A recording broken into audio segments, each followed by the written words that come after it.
तेजस्वी यादव जी जहाँ से एमएलए हैं वहाँ उनका उम्मीदवार हार गया। संजय जायसवाल जी जहाँ से एमपी हैं वहाँ से उम्मीदवार हार गया। तो ये एक पार्टी पर यह लागू नहीं होता है और इसको उस रूप में देखने की जरूरत नहीं है। नमस्कार, द इंडिया टॉप देख रहे हैं आप और मेरा नाम शशांक पांडे है। स्थानीय निकाय कोटे से 24 सीटों पर होने वाले विधानसभा का जो चुनाव है वो समाप्त हो गया। नतीजे भी आ गए। जदयू के खाते में 7 सीट और राजद के खाते में 6 सीट, तो वहीं जदयू के खाते में 5 और कांग्रेस के खाते में 1 सीट आई है। अब बिहार की राजनीति जो है वो गर्म हो गई है।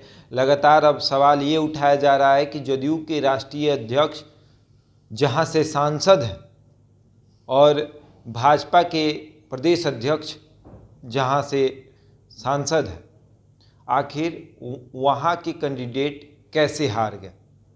तो वहीं जब इस बारे में जदयू के संसदीय बोर्ड अध्यक्ष उपेंद्र कुशवाहा से पूछा गया तो उन्होंने क्या कुछ कहा है, सुनिए। विधान परिषद का जो चुनाव हुआ है इसमें जहाँ जहाँ हमारे उम्मीदवार या एनडीए के या बाकी दल के जो लोग जीते हैं सब लोगों को हम बधाई देते हैं उनकी जीत के लिए। बाकी अपनी पार्टी में कहीं ज़रूरत के अनुसार हम समीक्षा भी करेंगे। कई जगह उम्मीदवार जहां हम लोगों ने उम्मीद की थी कि जीतेंगे नहीं जीत पाए, तो उसके पीछे क्या कारण रहा इसकी समीक्षा करेंगे और समीक्षा के उपरांत तब विस्तार से बताना संभव होगा। मुंगेर सीट को लेकर के सर काफ़ी चर्चा है कि वहाँ से खुद सांसद है ललन सिंह, लेकिन बावजूद इसके आप लोगों को सीट हार गए। अरे उस तरह से देखिएगा तो सब पार्टी का मामला उसी तरह का बनेगा। तेजस्वी यादव जी जहाँ से एमएलए हैं वहाँ उनका उम्मीदवार हार गया। संजय जायसवाल जी जहाँ से एमपी हैं वहाँ से उम्मीदवार हार गया। तो ये एक पार्टी पर यह लागू नहीं होता है और इसको उस रूप में देखने की ज़रूरत नहीं है। ये स्थानीय कारण और अलग अलग जगह का अलग अलग कारण है, उसके आधार पर इसका विश्लेषण होता है।